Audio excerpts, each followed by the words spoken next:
Are we in a real estate bubble? The truth is that no one knows. But if we are in a real estate bubble, the real question is, what would it take for it to pop?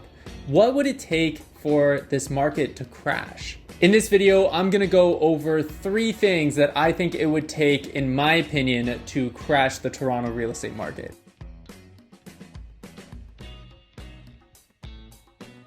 Hi, my name is Adam. I am the owner of Vision Real Estate, and I just want to point out before I get into this video that I am an optimist when it comes to the Toronto real estate market. Surprise, surprise. So if you're looking for a conspiracy video on how the Toronto real estate market's going to crash, you should probably just move on because this is not going to be it. But if you are staying tuned, please don't forget to subscribe to the channel to support the content I'm putting out there, and hit that like button if you like the video. And if you don't like the video, be sure to hit the dislike button twice. So to get started, I guess it's pretty easy to be bullish on the Toronto real estate market these days, and me being a realtor, I guess that's kind of predictable. That being said, it's not like our market hasn't crashed before. It has, but it's also just slightly corrected and also blipped down for a moment. So I think when we're having this conversation, we shouldn't be having it in a binary way where the market's either on fire all the time or it's crashing through the floor in a doom and gloom scenario. There is a middle ground.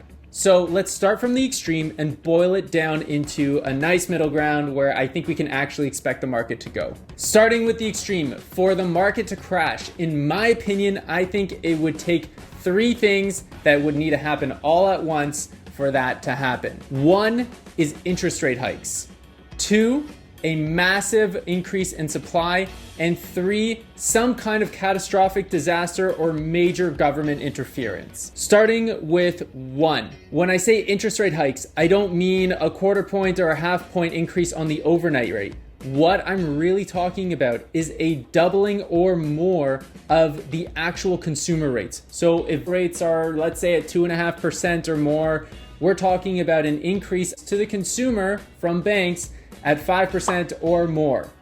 This would actually make it really, really hard, if not impossible, for buyers to actually shop in our market at these current prices. 2, massive increases in supply. What do I mean by this? We actually have a number that we use when we measure supply. We measure it as a juxtaposition to demand. And what we come up with is a metric called months of inventory. Basically, what you do is you take the total inventory on the market at the time and divide it by the average sales happening in the market over the past couple of months. So if you have 10 houses on the market for sale and you have 5 sales happening on average per month, you take 10 divided by 5, you get 2 months of inventory. If you have anything less than 3 months of inventory, you're in a seller's market. And the closer to 0 you get, the more of a seller's market you're in. Anything between 3 and 5 is a pretty balanced market, but anything 5 and above is a buyer's market. Currently, we are sitting on the Toronto Real Estate Board at about 0.5 months of inventory. So in order for us to make it all the way into a buyer's market, we would need to see a 10x increase in inventory that we currently have. And 3 is some kind of catastrophic event or major government interference. This one is pretty self-explanatory, and frankly speaking, I think we've all had more than our fair share of craziness over the past couple of years. And if COVID wasn't enough to not only really hurt our market in more than just a blip that we saw in the spring of 2020, it actually ramped it up and heated it dramatically.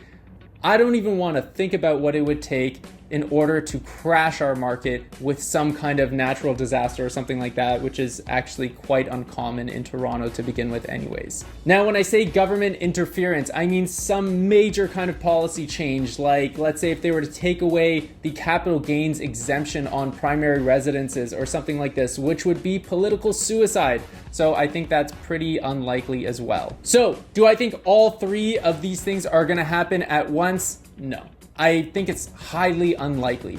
But let's talk about if one or two of them were to happen in moderation. What would that do to our market? And is that a little bit more likely? So let's start off with interest rates. We know interest rates are going to be going up this year. The Bank of Canada has been pretty clear on that. We're signaling to Canadians that they can expect a rising path for interest rates. But it sounds like it's going to be quite moderate. If inventory climbs, like in the springtime when we normally see inventory go up, it would need to go up dramatically. So if we see a moderate increase, anything less than, an 8 or a 10x increase. So if we see inventory go up by a factor of 5, that's not gonna put you in a driver's seat over a seller if you're a buyer quite yet. If you're a buyer and you're waiting for one or more of these things to happen at once, don't get too excited quite yet because it may actually hurt you. For example, take interest rates. We know that they're going to go up this year, but if you're a buyer and you're hoping that that's going to help you get into the market, it may actually hurt you. If you have a certain threshold at which a bank is willing to lend you at, and you get a pre-approval and they give you a number, it's based on the interest rates at the time. If interest rates go up, it may actually lower your purchasing power.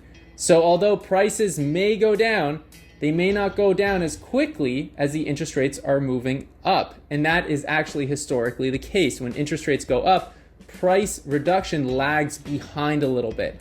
So you may not exactly get a bigger or better home that you were shopping for. You may actually get less than what you were able to get before. So what should we expect? Well, as far as I can tell, what we can expect to happen this year is interest rates are going to go up, but it's going to be really moderate. The Bank of Canada has been very clear in their communication to the public that they're going to be raising interest rates in order to calm down inflation. Interest rates need to increase to control inflation. But they're not going to be doing some kind of catastrophic change to it that's going to change the market in a major way. They usually raise interest rates about a quarter point every quarter, and when they do that, it is usually done in moderation. They wait, they see how things are going, and then raise them slowly. I do think that we should also be expecting supply increases come the spring, but that again is going to be somewhat of a seasonal trend that we're already used to in a typical spring market. So do I think we're in a bubble and we're going to see a doom and gloom collapse of some kind? No, I don't. I do think that we are going to see a bit of a softening of the market, a cooling down, but it's not going to be a massive collapse. When I say cooling down, I mean something like it's 50 degrees Celsius outside and we're going to cool it down to 35 degrees Celsius outside. It's still going to be quite hot as a marketplace, but it's just not going to be some kind of catastrophic change.